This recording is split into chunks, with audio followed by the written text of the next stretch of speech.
Today, we're diving deep into some of the most profound questions about extraterrestrial life. What was the wow signal? Why haven't we found aliens? How many alien civilizations are out there? Are we being watched by aliens? Why we might be alone in universe? How is the Kardashev Scale used to classify alien civilizations?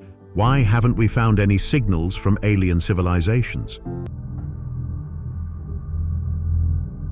On the night of July 15, 1977, Jerry R. Eman, a professor at Ohio State University and a volunteer for the search for extraterrestrial life, was monitoring radio signals when he encountered something extraordinary. He observed a strong, unusual signal on the printout that was being recorded by the computer.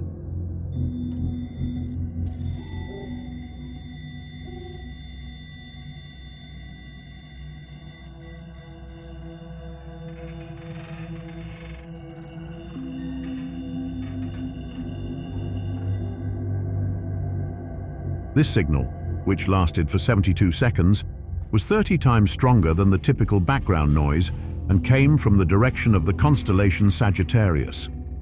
The computer converted the received signals into a series of alphanumeric characters, resulting in the sequence 6EQJ5. The signal was so striking that when the technician reviewed the printout the next morning, he wrote "wow" in the margin. This reaction gave the signal its name, the wow signal, and it has continued to intrigue the international scientific community ever since.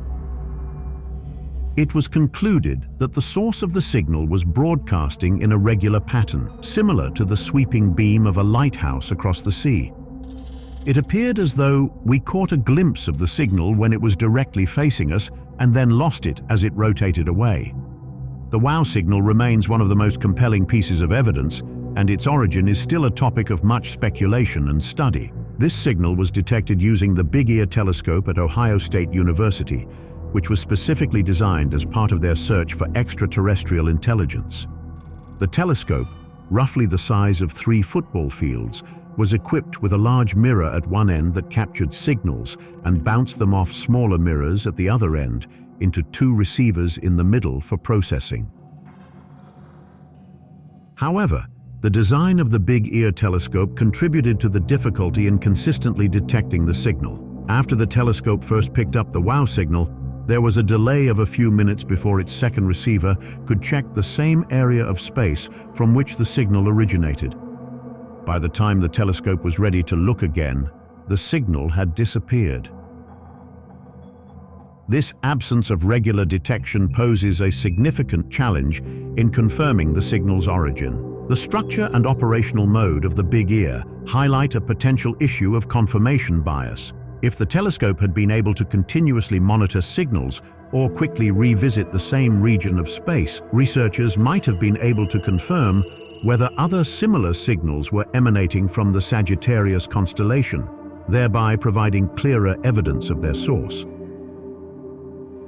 This limitation underscores the importance of the telescope's design in the ongoing search for extraterrestrial signals. Indeed, the Big Ear Telescope was a radio telescope, which meant that its design did not involve traditional mirrors like those used in optical telescopes. Instead, Big Ear utilized wireframe capture dishes to detect radio frequencies, a method appropriate for observing the cosmos in wavelengths invisible to the naked eye.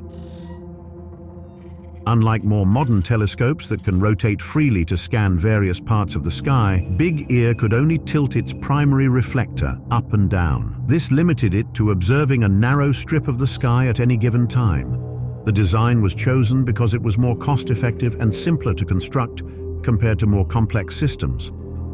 However, the designers of Big Ear came up with a clever workaround to expand its range of observation.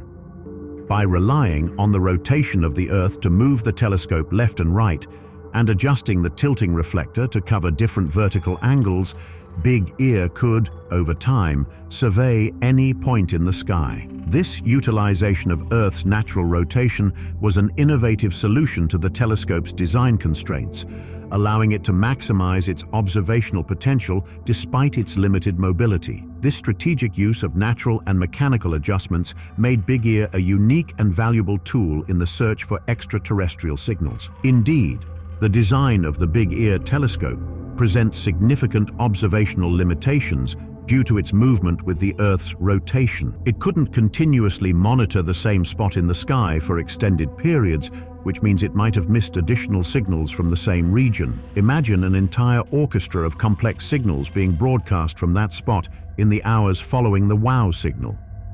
Big Ear, due to its design, might have only captured a fleeting glimpse of a single note from what could have been a symphony of extraterrestrial communication. This limitation reflects a broader strategy employed by organizations like SETI, which are engaged in the search for intelligent life in the universe. Given the vastness of space and the limited resources available, these organizations must make strategic decisions about how they use their equipment. They cannot afford to dedicate a telescope to monitor a single area of space for years on end, hoping for a response. Instead, they adopt a more dynamic approach, sweeping their telescopes across wide swaths of the sky in an attempt to cover as much territory as possible. This method is akin to casting a wide net in various spots rather than waiting indefinitely at one location. By continuously moving and scanning different areas, they maximize their chances of detecting signals, albeit briefly, which is more practical given the uncertainties involved in pinpointing where and when a signal from an intelligent extraterrestrial source might appear. Indeed, the analogy of SETI's search efforts being akin to fishing might simplify the complex task of searching for extraterrestrial intelligence, as alien signals are not mere fish to be caught. Unlike fish, which might be attracted or repelled by certain actions, alien signals are not influenced by our attempts to detect them. Although sweeping a telescope across the sky might seem unplanned, it's a practical method given the vastness of space and the unpredictability of where and when a signal might appear. However, this method has inherent challenges, particularly in follow-up. Over the years, radio telescopes like Big Ear have detected several unusual and fleeting signals similar to the WOW signal, strange bursts of radio waves for which we currently have no explanation. The problem is that without sustained observation and focused study on these signals, they remain mysterious and under-investigated. This lack of thorough follow-up means we potentially miss out on valuable data, leading to weak findings regarding their origins. This brings us to an important conclusion. The possibility that we haven't detected intelligent extraterrestrial life might significantly be influenced by our observational methods. Of course, this is just one of many potential explanations. In this discussion, we've touched on some of the technical challenges involved in detecting signs of alien life. There are also numerous more speculative, theory-based explanations about our place in the universe and the nature of other civilizations. These theories provide compelling thought and open up intriguing possibilities about our understanding of life beyond Earth. If you found this topic interesting, stay tuned, as I plan to explore these more speculative theories in another video, offering deeper insights of alien life outside the Earth. The question of whether there are aliens looking down at us from the night sky is as fascinating as it is complex. The vast number of stars and galaxies in the universe suggests that the conditions for life, even intelligent life, could exist well beyond Earth. If even a small fraction of planets around these stars could support life, it implies that life could be relatively common in the cosmos. The reasons why we haven't yet made contact with extraterrestrial civilizations could be numerous. One possibility is the immense distances that separate stars, making communication and travel across space a significant challenge. Additionally, the timing might not align. Civilizations might rise and fall out of sync with each other, missing opportunities for contact. Another intriguing aspect is the nature of communication itself. Advanced civilizations might use technologies or methods of communication that are beyond our current understanding or detection capabilities. It's also possible that advanced civilizations might intentionally avoid contacting emerging societies like ours, perhaps observing us in the way we study species less advanced than ourselves. The WOW signal, an unexplained anomaly detected in 1977, highlights both the potential and the challenges of searching for extraterrestrial intelligence. Despite extensive efforts to detect it again, the signal's nature continues to provoke curiosity and speculation. It serves as a compelling reminder of how much we still have to learn about the universe and our place within it. Ultimately, the search for extraterrestrial life is driven by our curiosity and a profound desire to answer one of humanity's oldest questions: are we alone in the universe? Whether or not we make contact in our lifetimes, the pursuit of this knowledge continues to expand the boundaries of human understanding and exploration. The day we do make first contact, should it ever come, will indeed be a groundbreaking moment in human history. What will happen after that? What will it mean if we receive and confirm a signal from extraterrestrials? How would this impact our lives, our priorities, our view of the world, and our own identity? Will we be ready for such a discovery? The main goal of SETI is to find a clear, repeatable signal from outer space, similar to the famous WOW signal. To confirm we're not alone in the universe, we'd need to catch such signals more than once. For us to make contact with aliens, we would either need to send them a message and get a reply, or they would need to send us a message first. We could try reaching out by sending spaceships or robotic probes. However, traveling through space with our current technology is very slow. For instance, it took the Voyager 2 probe about 49 years just to leave our solar system. To reach the nearest star system, which is 4 light-years away, it would take over 81,000 years with the speeds we can currently achieve. That's the equivalent of 2,700 generations of humans. So unless the nearest aliens are right next door at that closest star, reaching them would be incredibly challenging. Even if we get better at building spaceships, reaching the speed of light is nearly impossible. It would require more energy than we can possibly gather. It's basically more than what's available in the entire universe. That means we can't travel as fast as light, which limits how far we can go. However, there might still be hope. Some scientists are exploring ideas like creating wormholes that can move space itself. This could theoretically let us travel faster than light without breaking the known laws of physics, because the rule about speed limits only applies to moving through space, not moving space itself. For now, sending messages through space, like radio signals, is much easier and cheaper than sending ships. It's sort of like calling someone on the phone instead of visiting them. It saves time and effort. Most likely, if we ever make contact with aliens, it will start with us picking up one of their calls. Even with the speed of light being incredibly fast, about 300 million meters per second, it's still the fastest speed at which any signal, like light or radio waves, can travel. This speed sets a limit on how quickly we can communicate over vast distances in space. For us to communicate with aliens, any message we send needs to travel across space to reach them. Then, if the aliens respond right away, their message has to travel all that way back to us. This means there's a big delay in communication. We only started using radio technology in the mid-1890s, so we have not really been able to do this for very long. As such, we would only be able to exchange a message with aliens who lived at most 60 light-years away from us. 60 years for a signal sent out in 1900 to reach the alien civilization, and 60 years for it to come back. In 1950, Enrico Fermi, a famous physicist, asked a simple yet profound question during a lunch discussion with his few friends about extraterrestrial life.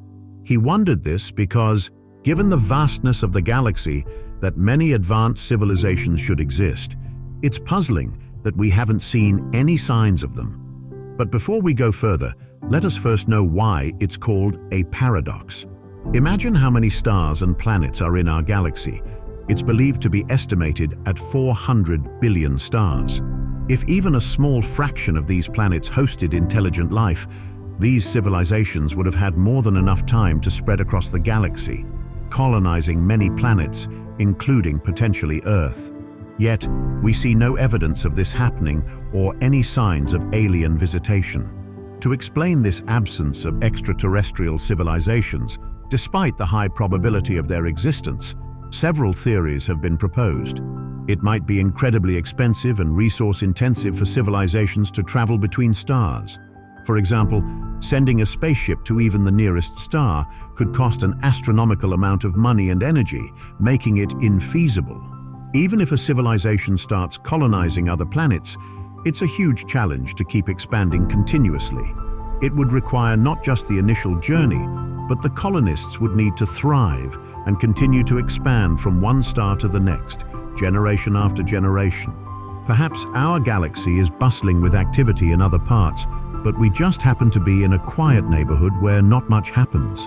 Another wild theory is that Earth is like a zoo or a nature reserve where aliens watch us from a distance, ensuring we remain undisturbed and unaware of their presence. While looking at the historical background of the Fermi Paradox, we consider two key ideas. The first idea is the Drake equation, which was created by Frank Drake, a leading figure in the search for extraterrestrial intelligence. This equation suggests there could be thousands of alien civilizations capable of sending signals our way. The second idea is the Fermi Paradox itself. It questions the absence of clear signs of intelligent aliens, like evidence of interstellar colonization. Essentially, it posits that if such civilizations existed, we should have seen some proof by now, diffusing doubt on the usefulness of searching for their signals. The term Fermi Paradox is somewhat misleading. It was incorrectly named after physicist Enrico Fermi, who actually never proposed such a theory. Despite this, the concept plays a significant role in discussions about extraterrestrial life and has influenced funding for related research. It even affected political decisions, such as Senator Williams' push to end NASA's SETI program in 1981. Although the program was briefly revived after Carl Sagan advocated for it, it was again shut down in 1993 by Senator Richard Bryan. However, the search for extraterrestrial intelligence has not ended. While NASA no longer funds SETI projects directly under the same initiative, the search for extraterrestrial intelligence continues through other means and with other funding sources. Projects like the SETI Institute, which is a private non-profit organization, carry on the work. The SETI Institute partners with academic institutions, private companies, and government entities, including NASA, to continue its research. The term the Fermi Paradox wasn't first proposed by Enrico Fermi. We only know what he thought about it through the work of physicist Eric Jones, who collected memories from 3 of Fermi's colleagues who were with him at a 1950 lunch in Los Alamos. These colleagues, Emil Konopinski, Edward Teller, and Herbert York, remembered Fermi's questions about space travel. It was from this conversation that the idea now known as the Fermi Paradox emerged. According to Herbert York and Edward Teller, Fermi was more curious about whether traveling between stars was possible, not whether aliens existed. The term Fermi Paradox suggests the lack of conclusive evidence of extraterrestrial life, but this isn't what Fermi himself believed. His doubts were about the possibility of space travel, which made sense at the time. Back in 1950, rockets couldn't even reach orbit, much less another planet or star. The idea that no aliens on Earth means no aliens anywhere was actually first published by astronomer Michael Hart in 1975, not by Fermi. Michael Hart argued that if intelligent aliens existed, they would have likely colonized the Milky Way by now. From this, he concluded that their absence on Earth suggests humans might be the only intelligent beings in our galaxy. He believed that searching for extraterrestrial intelligence might be a waste of resources. However, this perspective has been criticized for several reasons. Critics point out that interstellar travel might be impossible. Civilizations might choose not to colonize other planets, or aliens could have visited Earth long ago in prehistoric times without leaving any obvious signs. Despite criticisms, Michael Hart's hypothesis remains a significant topic in discussions about extraterrestrial life. In 1980, physicist Frank Tipler built on Michael Hart's ideas by addressing a major challenge: the vast resources needed to colonize billions of stars. Tipler proposed the idea of self-replicating robots with human-like intelligence. This machine could be sent to a nearby star, use the resources there to make copies of itself, and then those copies could spread further, potentially filling the entire galaxy. Frank Tipler concluded that because we haven't found such advanced self-replicating machines on Earth, it suggests that we might be the only intelligent civilization not just in the Milky Way, but in the entire universe. This is a bold conclusion to draw from merely not having encountered extraterrestrial beings. The idea, commonly referred to as the Fermi Paradox, actually originates from the theories of Hart and Tipler. Over time, their ideas have been mistakenly mixed up with Fermi's initial question, leading to some confusion about the origin and intent of the paradox. This mix-up seems to have started in 1977, when physicist David Stevenson used the term Fermi Paradox in a publication, presenting Hart's theory as an answer to Fermi's question. A more accurate name for this reasoning might be the Hart-Tipler argument against the existence of technological extraterrestrials. This title, while perhaps not as authoritative sounding as the mistakenly attributed Fermi Paradox, would more correctly honor the actual originators of the idea. Considering the vast number of alien worlds similar to Earth, it's widely believed that life on our planet isn't unique.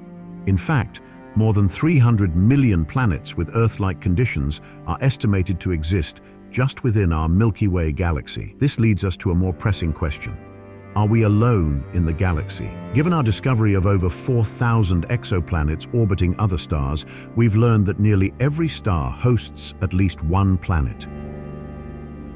Approximately 1/5 of these stars have Earth-sized planets going around them. Doing the maths, with around 100 billion stars in the Milky Way, we're talking about billions of potential Earth-sized planets. To believe that we're the only one is rather ridiculous given the odds. The Hubble Space Telescope can observe about 100 billion galaxies.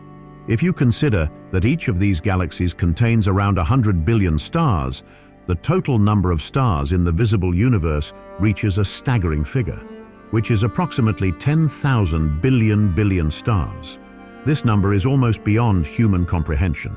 Given such vastness, the universe seems incredibly debatable. Consider the sheer vastness of our universe, filled with a mind-boggling number of stars. Our own Milky Way, by the most conservative estimates, is home to 100 to 400 billion stars. And yet, the Milky Way is just one among countless galaxies spread across the universe. So, even if the chances of intelligent life developing are incredibly small, the overwhelming number of stars still hints at the possibility that we are not alone. The numbers suggest a universe where the formation of life, somewhere, seems almost inevitable. Frank Drake was a key figure who tried to solve the mystery of how many civilizations in our galaxy we might be able to detect. He outlined a series of questions that scientists needed to answer to come up with this number. By combining these questions and multiplying the answers together, he created what we now know as the Drake equation. This formula gives us an estimate of the number of detectable civilizations in our galaxy. For over 6 decades, the Drake equation was our primary tool for estimating the number of civilizations in the Milky Way galaxy, suggesting there could be anywhere from 1,000 to 100 million planets hosting civilizations. In the Drake equation, R represents the rate at which new stars are formed in our galaxy each year. Next, FP measures the percentage of these stars that have planets orbiting them.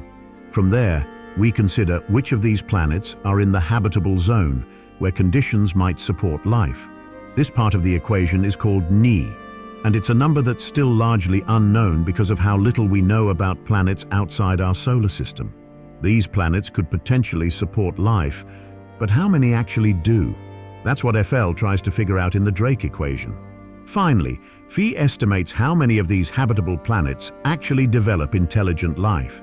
Frank Drake focused on the field of radio astronomy when he created his equation.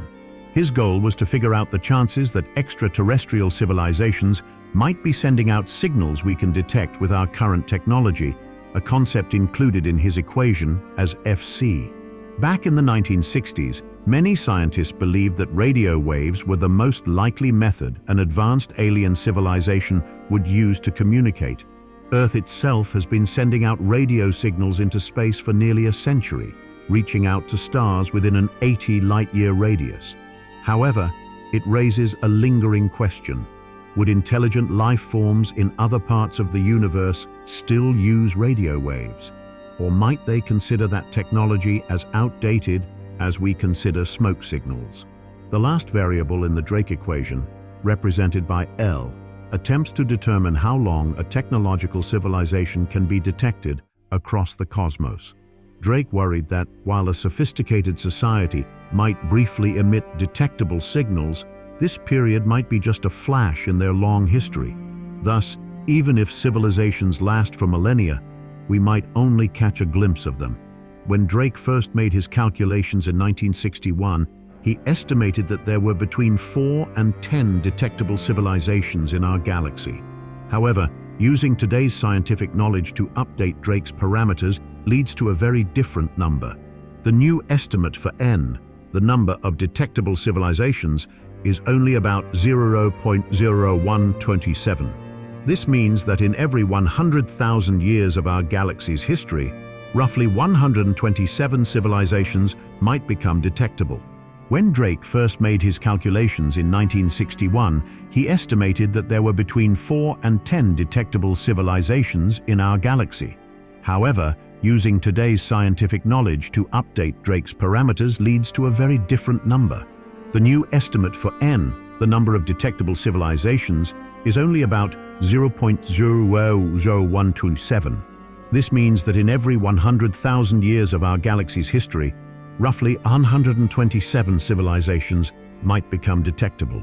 Drake's belief in a Milky Way dotted with about 10,000 civilizations forms a vision of a vibrant cosmic community.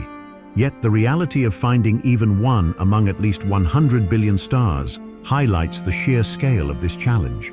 It suggests that astronomers would need to survey 10 million stars before any claims about the rarity of these civilizations could be substantiated, underlining the monumental task at hand. We're still unsure how many alien civilizations might be out there. Estimates range from just a few to up to 100 million civilizations in the Milky Way, but some people think we might be the only advanced civilization in our galaxy. That doesn't mean we're alone in the entire universe, which is incredibly vast. The observable universe stretches about 92 billion light-years across and contains between 100 billion and a trillion galaxies, each with about 100 billion stars. This means there could be up to 10 to the 23rd power stars and probably just as many Earth-like planets. So, it's likely that other intelligent life exists somewhere, but maybe not in our Milky Way. Over Earth's history, more than 10 billion species have existed, and none have shown the level of intelligence, curiosity, and ability to build complex tools like humans have. Even animals we consider smart, like whales and dolphins, don't seem to think deeply or make complex tools. Humans only appeared a few 100,000 years ago, so for most of Earth's history, an alien looking at our planet wouldn't see any advanced technology or signs of high intelligence. Also, it's not even sure if being so smart is good for us in the long run. Our intelligence has helped us improve life for many people in the last few centuries, but it has also brought us close to self-destruction. In recent years, astronomers have been trying to get more accurate estimates about how many alien civilizations might be in our galaxy. They are looking closely at two big unknowns: how likely it is for life to start on Earth-like planets from non-living materials, a process called abiogenesis, and what the chances are that this life becomes intelligent. Even with these estimates, there's a lot of disagreement about what this means for life elsewhere in the universe. Some scientists point to the huge number of Earth-like planets and argue that we can't be alone. Others, however, want solid proof. They ask, if there are so many civilizations out there, why haven't we found any signs of them yet? This question is at the heart of what's known as the Fermi Paradox. If alien life is common, where are all the aliens? SETI, the search for extraterrestrial intelligence, has been actively scanning the sky. We've only looked a few hundred light-years away, which is just a tiny part of our galaxy. If our galaxy was full of life, especially advanced life, some of it would be much more developed than us. Long ago, stars in our galaxy went through processes that created the elements needed for Earth-like planets. There might be civilizations out there that are billions of years more advanced than us. Considering how fast human technology has developed over the last few hundred years, just imagine what a civilization could do in thousands or even millions of years. If such civilizations existed, they could potentially travel between stars and colonize the galaxy. Theoretically, they could populate the entire galaxy in just a few million years. So, if such advanced beings were out there, we might expect them to have reached us already.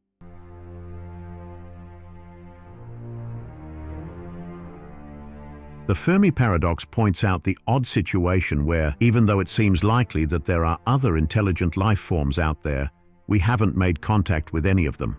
One interesting idea that comes from this is the zoo hypothesis. Proposed by John Allen Ball in 1973, this suggests that alien civilizations do exist, but they choose to stay hidden, treating Earth and possibly other planets like wildlife sanctuaries. Why would these advanced civilization beings choose to stay hidden? One reason might be to avoid contaminating Earth. Just like we worry about Earth's microbes contaminating other planets, these aliens might be concerned that their organisms could disrupt our ecosystem. To avoid this, they could be keeping their distance, watching us without making direct contact to keep the ecological balance. Another reason could be the difficulties in communication and understanding between vastly different species. Interacting with us could be confusing or pointless for them due to our differences. Therefore, these aliens might prefer to observe us quietly, keeping their presence secret to avoid any misunderstandings or to prevent influencing our natural development. The zoo hypothesis also introduces the idea of watchers extraterrestrials who observe Earth in a non-intrusive way. This observation could be for scientific purposes or to let human civilization develop independently without alien interference. It might also be a method for them to monitor us discreetly, perhaps because they consider our civilization too undeveloped for direct interaction. Another angle considers the possibility that we perceive no alien contact due to differences in how we and they perceive time. Aliens might visit Earth only every few thousand or even million years. Their visits could be so rare and short that they leave behind no noticeable traces. Additionally, the slow reveal theory within the zoo hypothesis proposes that a sudden exposure to an advanced alien civilization could be too shocking or harmful for human society. Hence, these extraterrestrial beings might opt for a gradual disclosure of their existence, giving humanity time to slowly come to terms with and adapt to the idea of their presence. The concept of ancient taboos in alien cultures might offer another reason for the lack of contact with Earth. For instance, there might be a universal rule among advanced civilizations against initiating contact with less developed societies.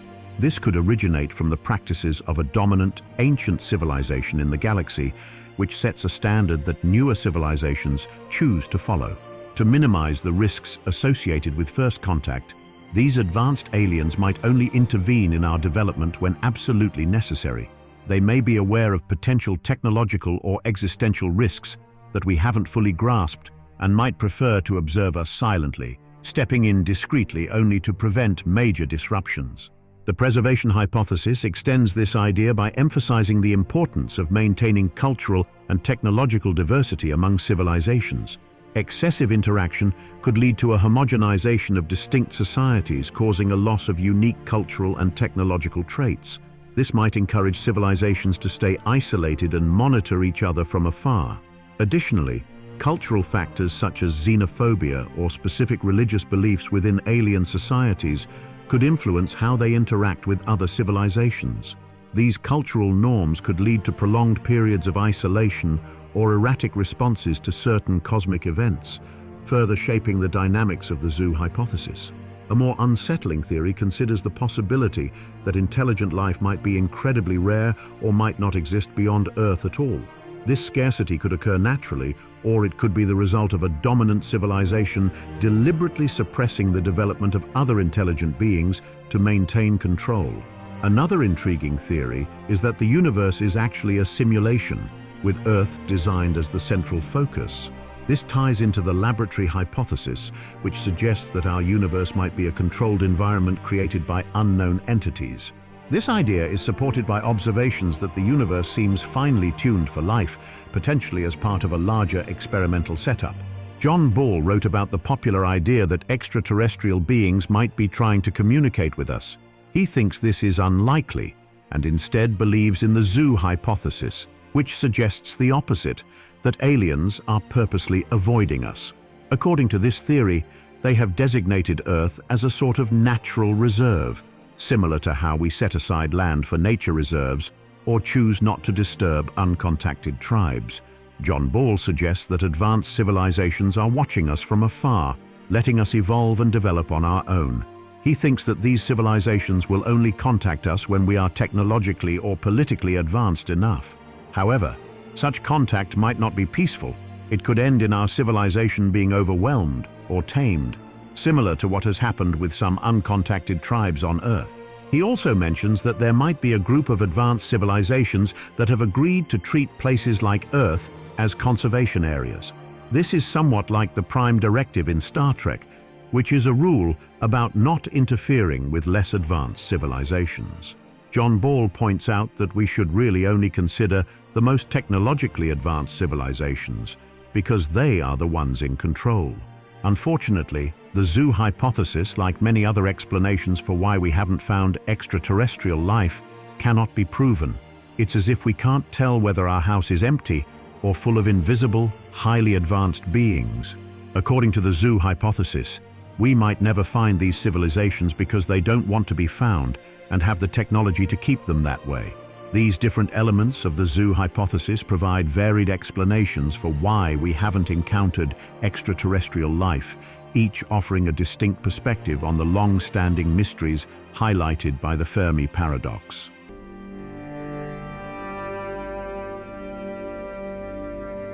It's truly amazing to consider that we live in one of the few places in the universe where life is possible, where we aren't overwhelmed by extreme conditions like suffocating, freezing, burning, or dehydrating. It almost feels like we're incredibly lucky. Our unique position on Earth, perfectly placed in its life-supporting biosphere, gives us a special perspective on the universe.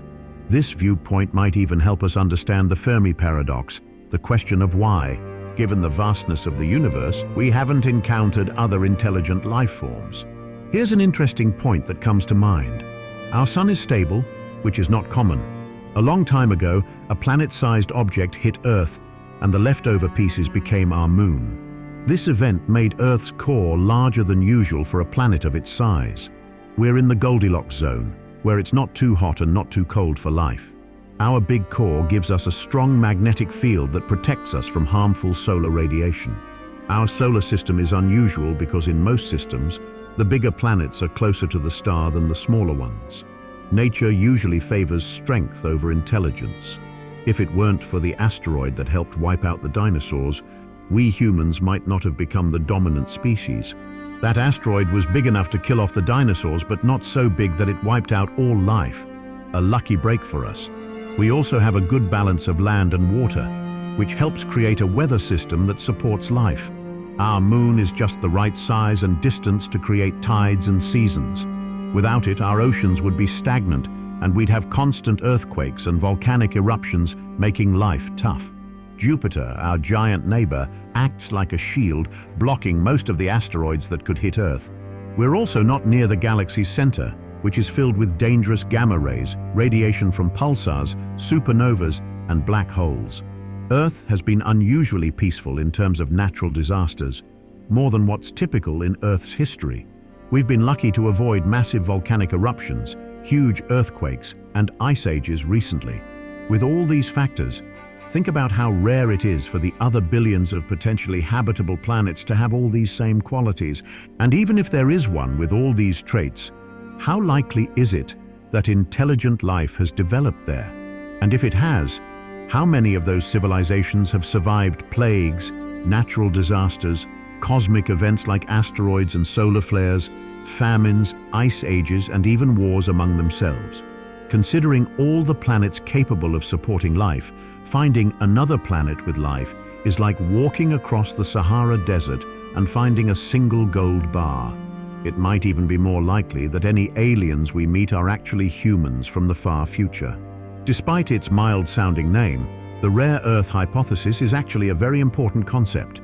It basically says that we have to be in a part of the universe that can support life, like Earth, rather than in the vast, empty spaces between galaxies.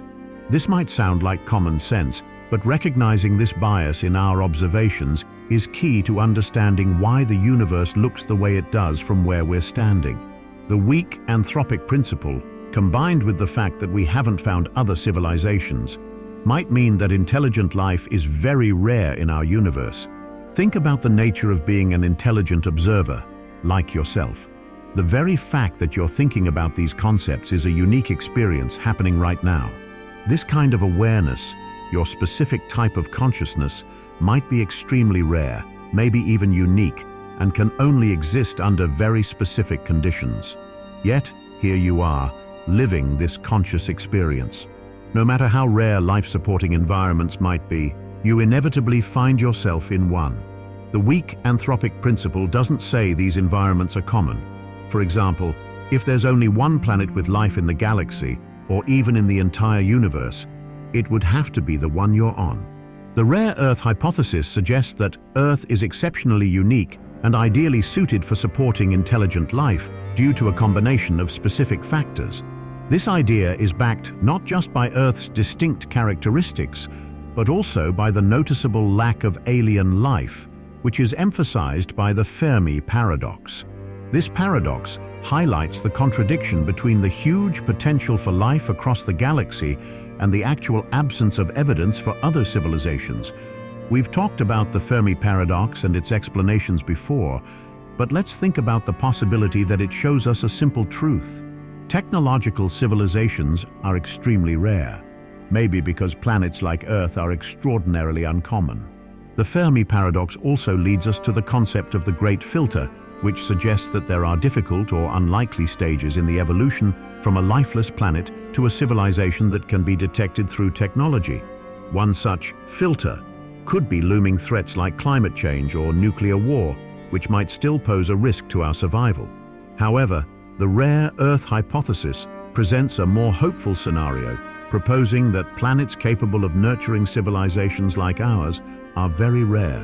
This theory was popularized by Peter Ward and Donald Brownlee in their book, which focuses on the specific traits of Earth that are necessary for life and intelligence to develop. While Earth-like planets, defined as rocky and similar in size to Earth, located in the habitable zones around their stars, seem to be quite common, it's essential to dive deeper into what makes Earth uniquely capable of supporting life. The Kepler mission suggested there might be around 10 billion such planets in our galaxy alone, and this number could rise to 40 billion if we include planets orbiting stars different from our Sun. This abundance suggests that, statistically, if even one civilization had a slight technological or evolutionary advantage, it could have spread across the Milky Way by now.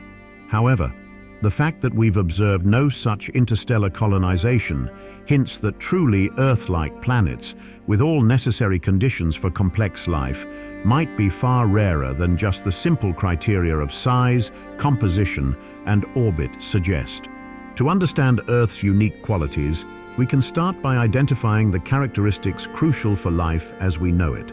If a specific life-supporting trait of Earth is also found on another planet, it might indicate such features are common. Conversely, if certain Earth features are unique in our observations, these could be incredibly rare. The weak anthropic principle reminds us that it's not coincidental we find ourselves on a planet that has these rare life-supporting traits.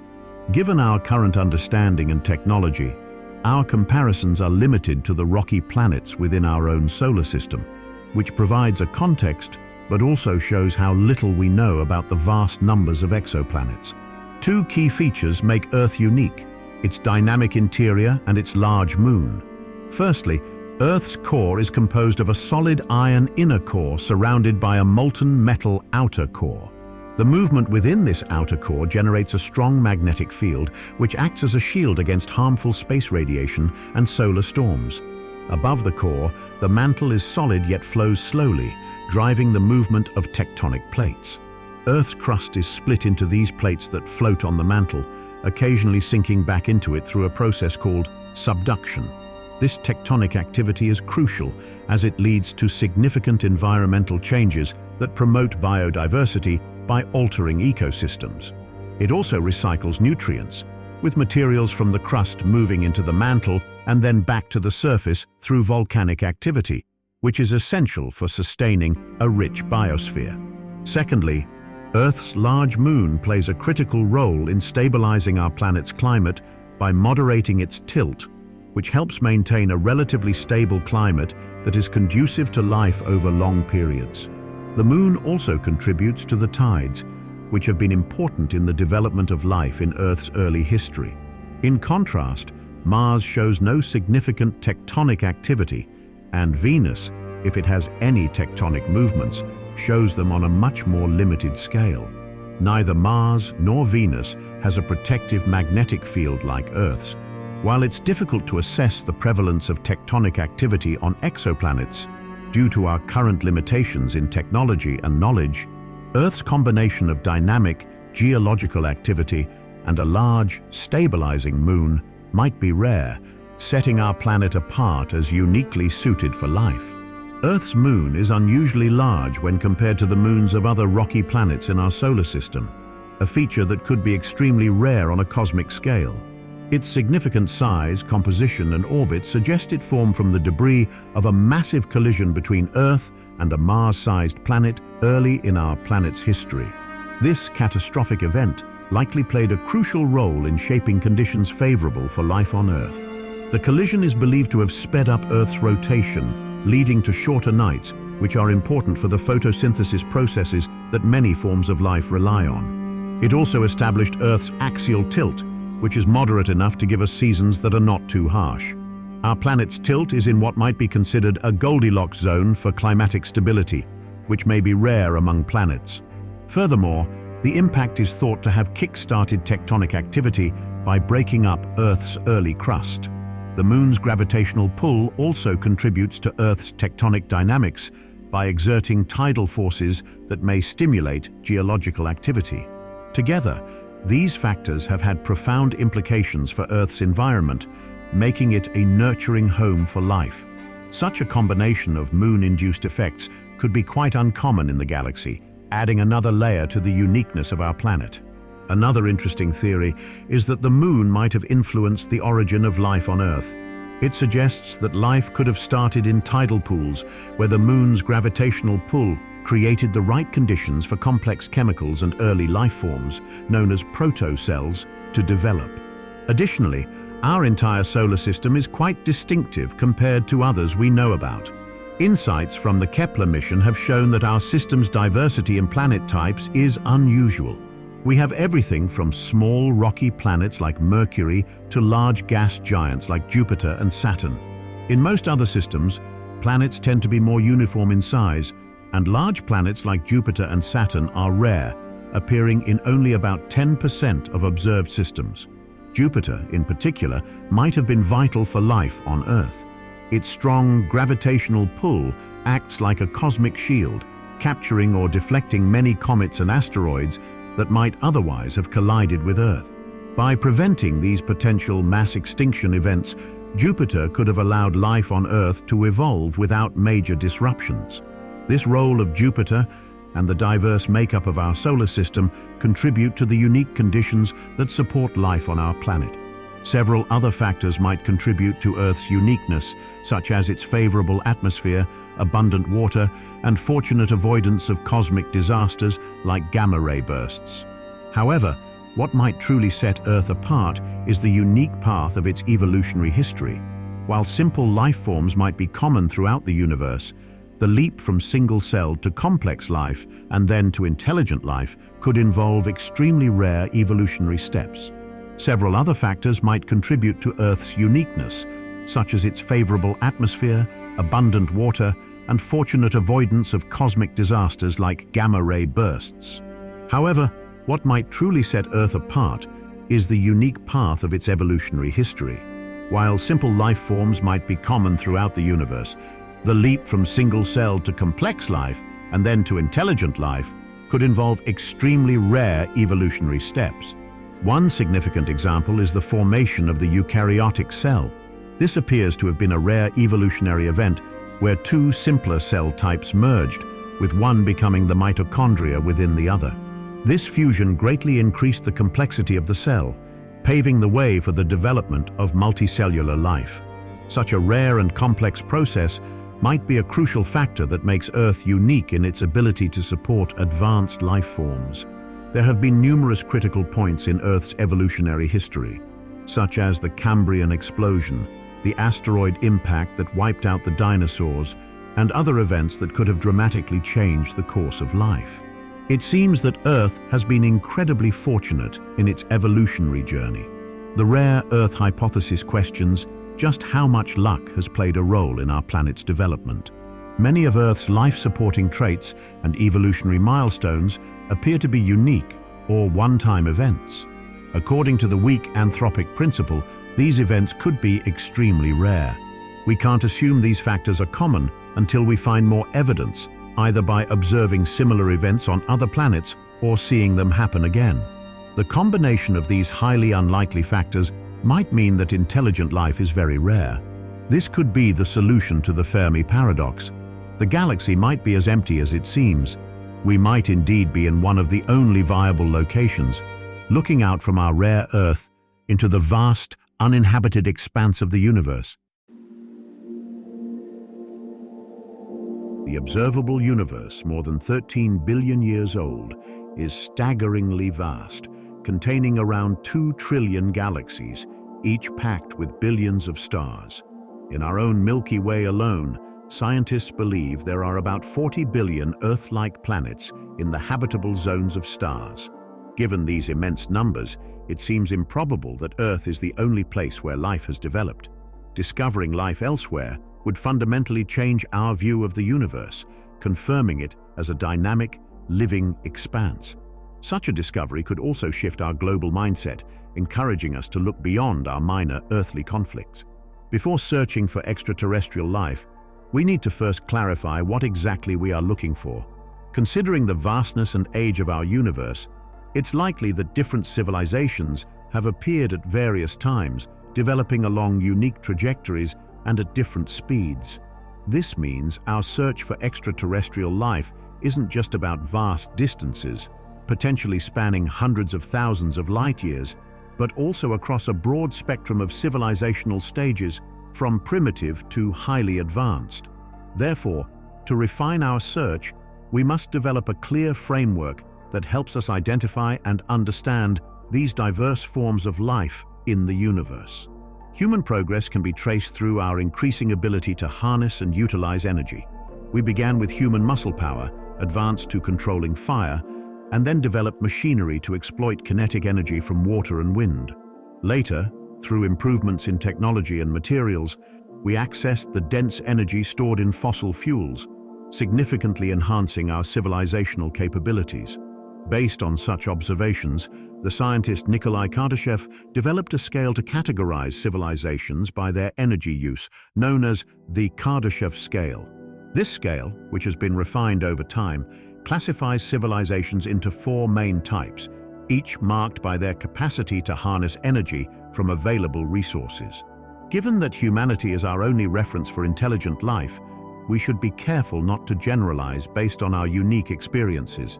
Nonetheless, we can draw some useful insights.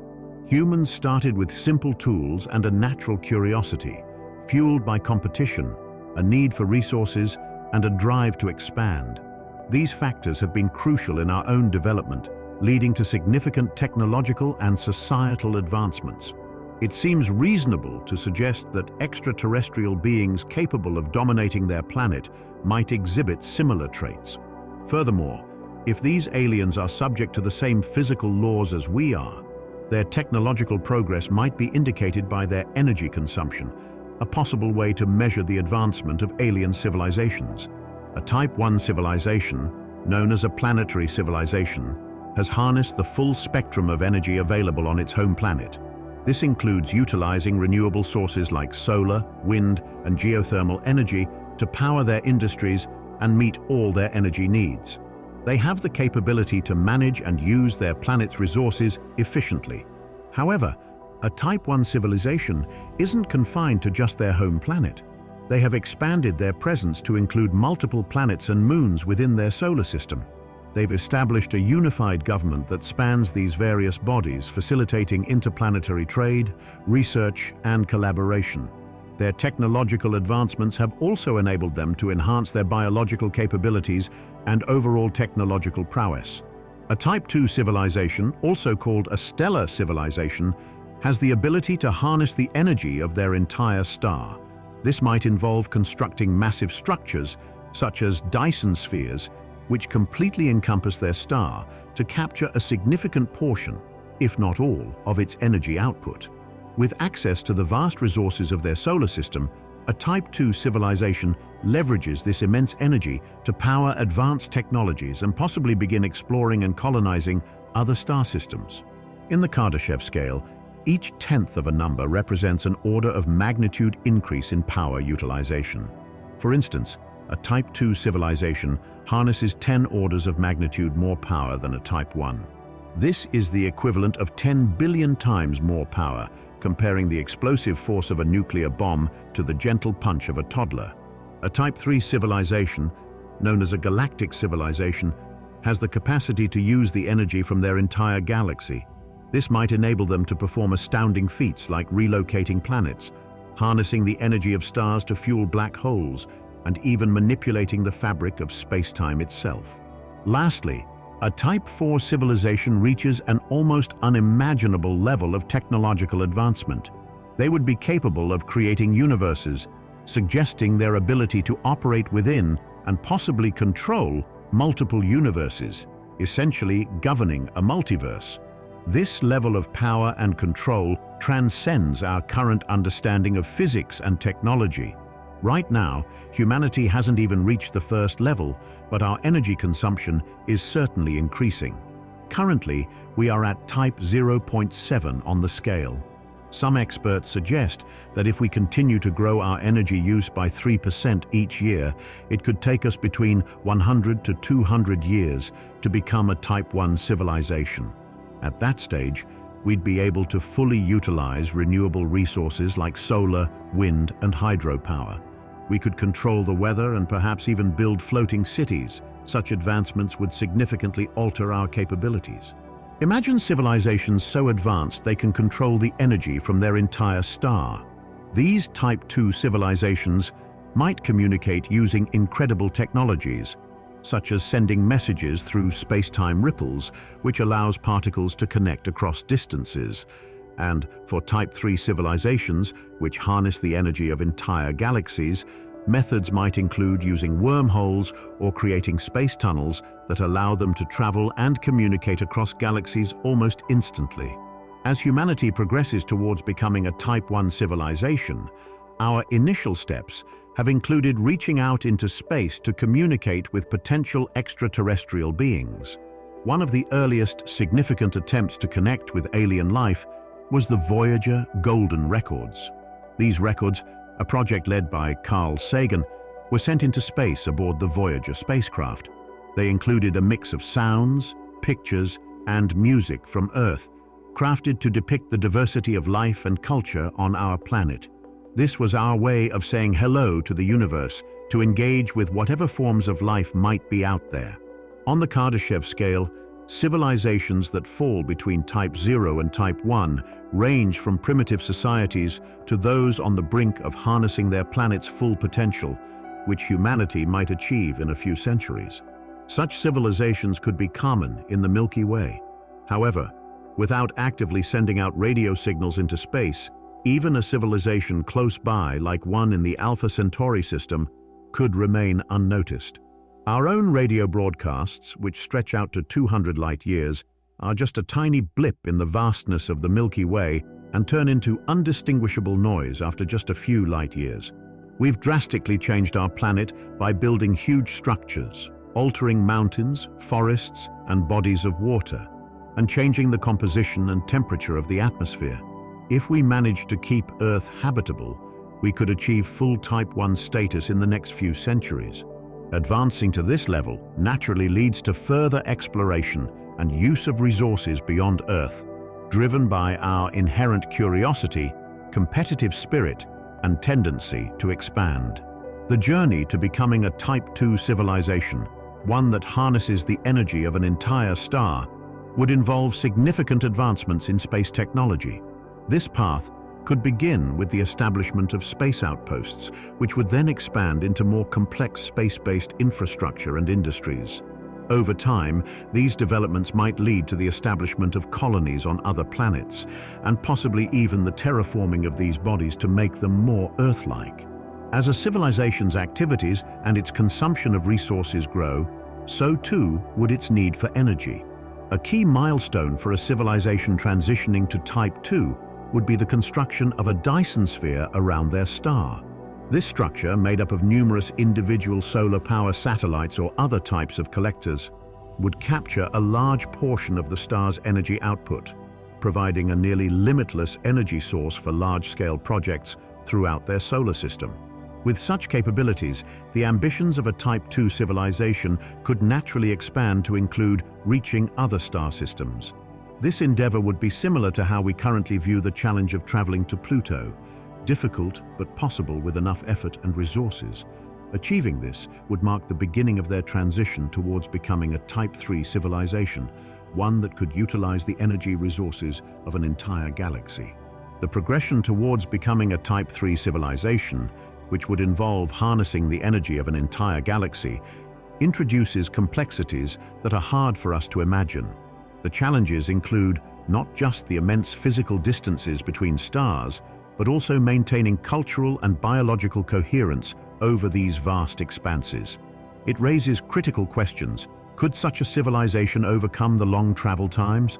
Would their distant colonies remain a unified entity? Or would they be traveling by the help of wormholes? As a civilization advances toward Type 3 status on the Kardashev scale, the practical challenges intensify. They may need to navigate potential existential risks in the interstellar void, such as cosmic radiation or unforeseen cosmic events. Imagining their form, culture, and technologies becomes increasingly speculative. Such civilizations might discover new principles of physics, harness the power of dark matter and energy, or even achieve faster-than-light travel concepts that currently lie beyond our scientific understanding. Their motives, technologies, and actions could be as incomprehensible to us as a city is to an ant. From the perspective of a highly advanced Type 2 civilization, humanity might appear too primitive to complex. To a Type 3 civilization, we might seem as insignificant as bacteria are to us, potentially disregarding our consciousness or survival as irrelevant. In this scenario, our best hope would be that such advanced beings are benevolent should they ever notice us at all.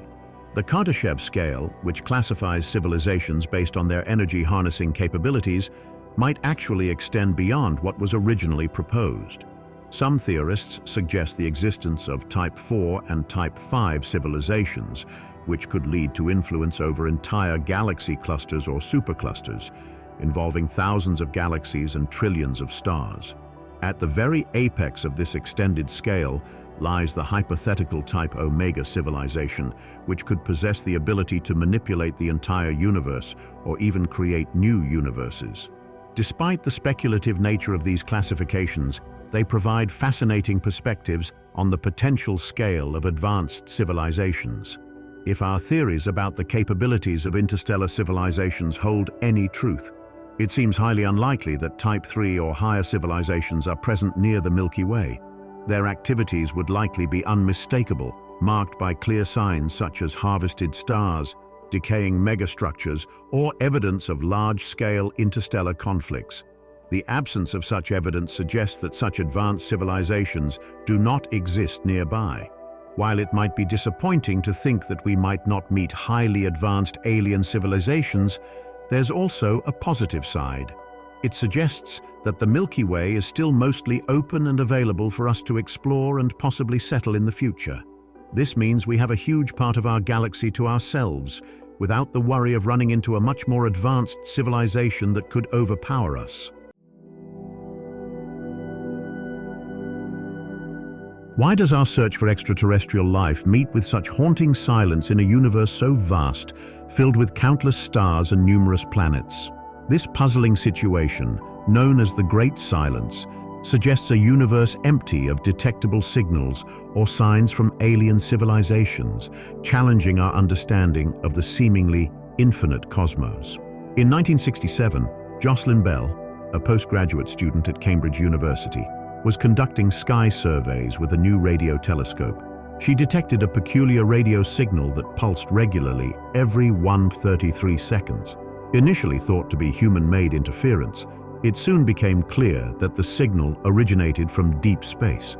Its consistent timing was unlike anything previously observed, leading to speculations about extraterrestrial origins.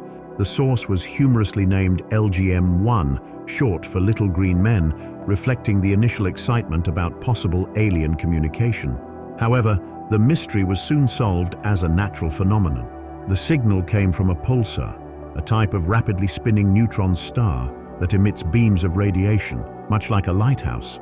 Despite extensive efforts by Search for Extraterrestrial Intelligence X, no definitive extraterrestrial signals have been detected. Humanity has been sending radio signals into space for about a century. These signals from a radio extending roughly 100 light-years from Earth, potentially alerting extraterrestrial civilizations within the range of 100 light-years. Beyond this bubble, Earth's presence is nearly undetectable. As technology advances, our unintentional radio emissions are decreasing, which could lead to a future of radio silence. The short lifespan of a civilization's radio signals in the grand scheme of cosmic time poses a significant challenge for interstellar communication. Additionally, these signals weaken as they travel through space. Military radar signals, which are among the strongest emissions, have a better chance of being detected over vast distances than standard TV broadcasts. The upcoming Square Kilometre Array, a large interferometer in South Africa and Australia, might be able to detect faint signals from Earth-like civilizations up to several hundred light-years away. Deliberate attempts to communicate, such as the 1974 Arecibo message sent from Puerto Rico towards a distant star cluster, offer a more focused approach. However, these efforts are brief, giving extraterrestrial observers a small window to detect them. One example of a potential extraterrestrial signal is the 1977 WOW signal, a brief burst of energy that was never conclusively explained or detected again. Ultimately, the likelihood of two civilizations coincidentally discovering each other through random broadcasts is slim. To improve our chances of making contact, we need to target our searches more strategically, focusing on signs of technological and biological life in the cosmos. In 1995, astronomers made a groundbreaking discovery: the first planet orbiting a star similar to our Sun outside our solar system. Since then, we've found that most stars in our galaxy likely have at least one planet, with billions resembling Earth in size and orbiting in their star's habitable zone. This zone allows for the possibility of liquid water, a crucial component for life as we know it. Even moons orbiting these extrasolar planets might support life, with estimates suggesting there could be as many as 1 billion such moons. Recognizing this potential for extraterrestrial life, in 2017, scientists sent a targeted message to one of the most Earth-like exoplanets we've discovered, which is relatively close to us. This message included musical pieces and information about humanity. If the planet is inhabited and capable of responding, we might receive a reply by 2044. Determining if a planet harbors life involves detailed examinations, such as analyzing the chemical composition of an exoplanet's atmosphere by observing the starlight that passes through it. For example, an atmosphere rich in oxygen, similar to Earth's, might suggest the presence of life since, on our planet, oxygen is largely produced by photosynthetic organisms. However, the presence of oxygen alone isn't conclusive, as it can also be produced by non-biological processes. Astrobiologists are particularly interested in specific chemical combinations that are unlikely to coexist without life, such as methane and oxygen. Additionally, certain chemicals like carbon dioxide might indicate industrial activity and climate change, which could serve as signs of intelligent life. By studying these chemical markers, scientists hope to find evidence that could point to the existence of life beyond Earth. Beyond biosignatures, we might also detect technology-related indicators, known as technosignatures.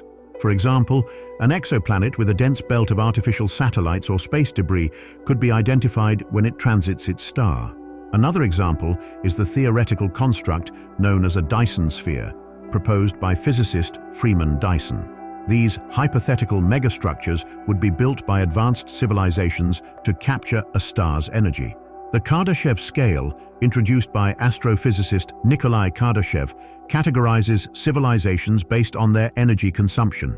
A Type 1 civilization uses the energy of its planet, a Type 2 civilization harnesses the energy of its star, and a Type 3 civilization utilizes the energy of an entire galaxy.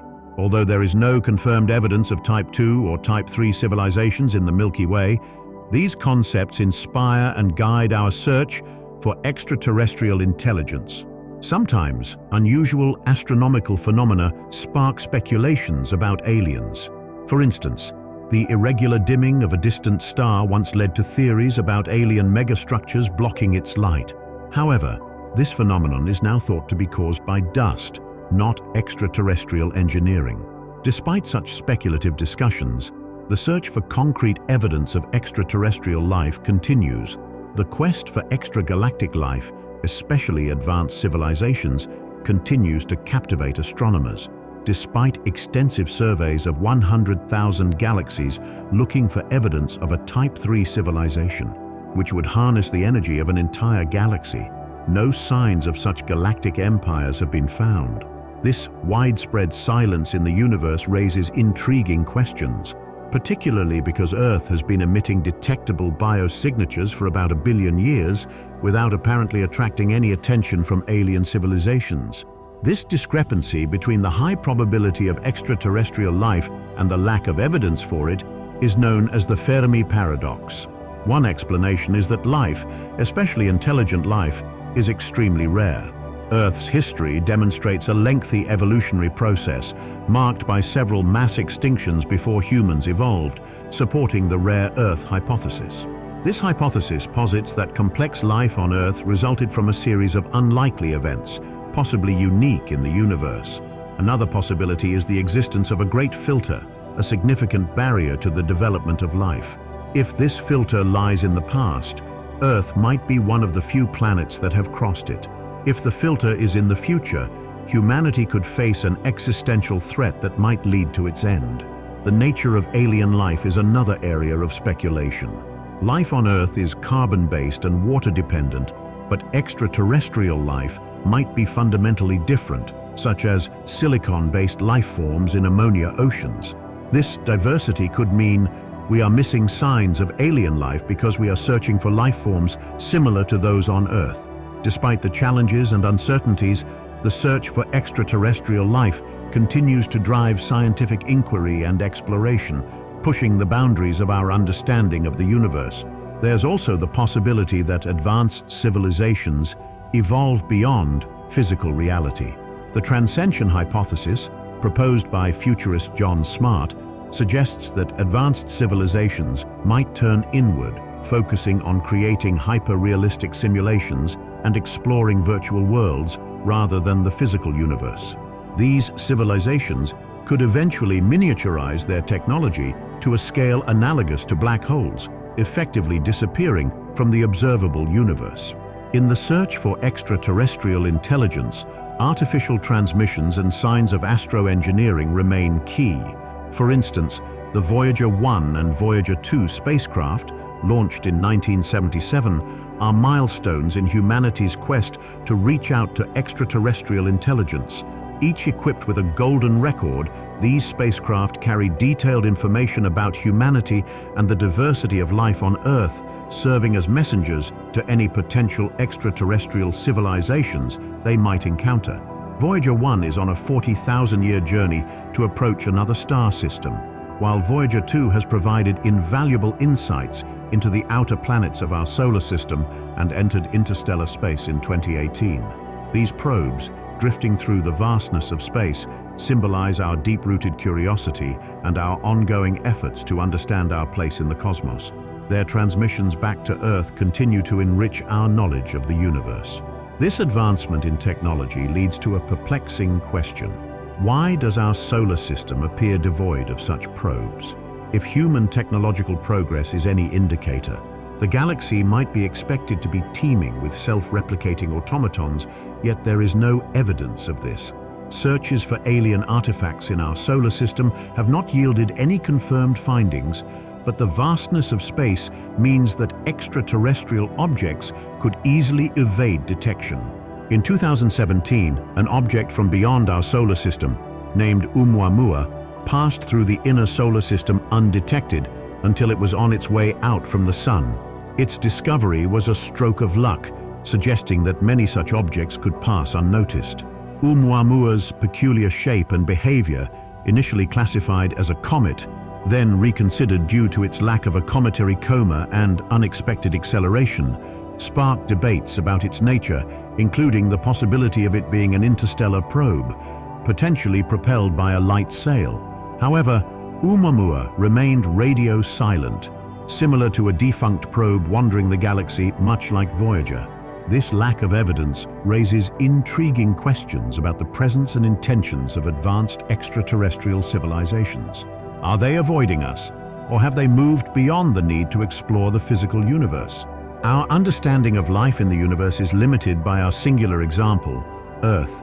Discovering life elsewhere, even within our solar system, such as beneath Europa's ice, would provide invaluable insights into the prevalence of life in the cosmos. The quest to solve the enigma of the Great Silence has seen remarkable advancements in recent years. The James Webb Space Telescope, launched in 2021, revolutionized the study of exoplanet atmospheres, enhancing our ability to detect potential signs of life. Breakthrough Listen, an ambitious initiative, expanded the search for extraterrestrial intelligence using more sensitive detection methods. Increased observation of Oumuamua-like interstellar objects has sparked debates about their origins, whether natural or artificial. On Mars, the Perseverance rover's 2021 landing marked a significant step in the search for biosignatures, deepening our insights into the possibilities of life within our solar system. Additionally, the field of astrobiology is actively exploring the potential for life in extreme environments, broadening the horizons of our search for extraterrestrial life forms. These efforts represent a growing commitment to unraveling the mysteries of the cosmos, acknowledging that discovering extraterrestrial life would be a monumental milestone in human history. Many scientists challenge the view of Earth as a unique cosmological entity, given the vast number of Earth-like planets and the resilience of life on Earth. However, the actual probability of life, particularly intelligent life, arising is still unknown. We have yet to fully understand the conditions necessary for abiogenesis, the transition from non-life to life. Asserting our solitude in the universe without more evidence is premature. Our search for extraterrestrial intelligence has been limited, akin to searching for fish in a glass of water compared to the enormity of the oceans. Space is immensely vast, and our exploration has just begun. There are numerous unexplored methods for detecting life. By adjusting our telescopes, expanding their size, and tuning into different frequencies, we might find that the universe is not as silent as it currently seems.